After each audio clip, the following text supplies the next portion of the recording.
In this tutorial we're going to cover active posing. Active poses are an event in Endorphin that allow you to keyframe the pose of the character within the simulation. You specify a period of time where the character tries to get into that specific pose. The advantage of this being within the simulation is that the character takes into account his own muscle strength, weight distribution, as well as any collisions. To demonstrate this, we're going to load up a scene of a character holding onto some gymnast rings and then perform the animation of the character simply using a series of active poses. So let's go and load up that beginning scene. So we go to File, Open Scene, go to Tutorial 10 Active Posing, and load the begin scene.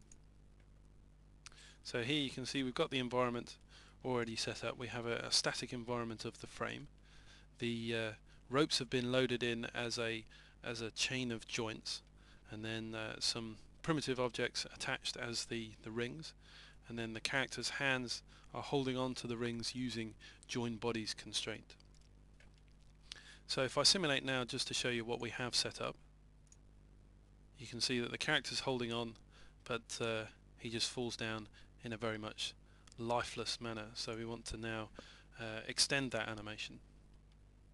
And we do that by starting to add active poses.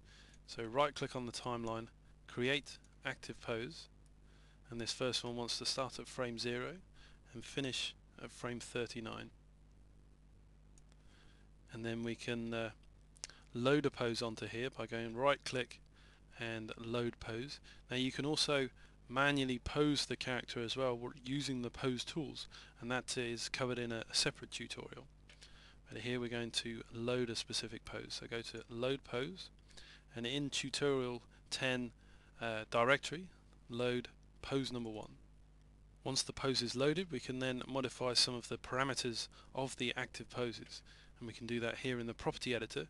So first of all, I'm going to change the strength so that the character is going to have more strength for his internal muscles to be able to perform that pose. So if I change that to a strength of 4, now when I simulate, you see that the character holds that pose for a while and then falls down lifeless as he did before. So to extend that further, we can now add another active pose on. So this one we butt it up to the last one and then take that to frame 69, and again go to load pose, and this time we're going to use pose number 2. So as you can see there, that is of the character starting to pull his arms up.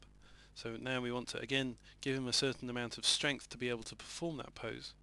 So for this one I'm going to give him a strength of 6. So I also want to change the blend period of well.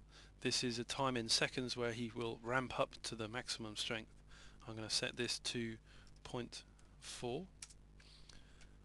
So now simulate again, and he starts to pull himself up, but then just falls down again. So to extend it further again, I can load another active pose.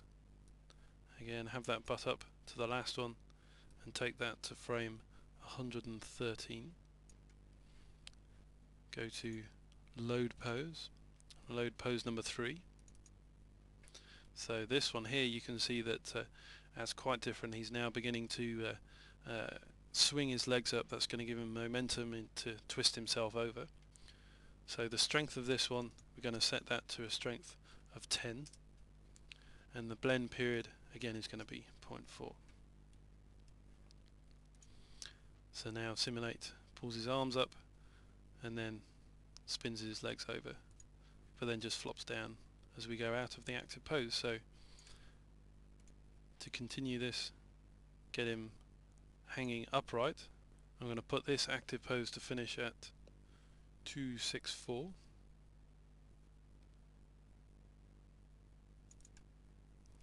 And then load pose, pose number 4, and that's of him actually hanging upright. So now I can give him a strength again of 10 and a blend period again of 0.4. So now we've got our character swings all the way up and is able to hold himself in that upright position.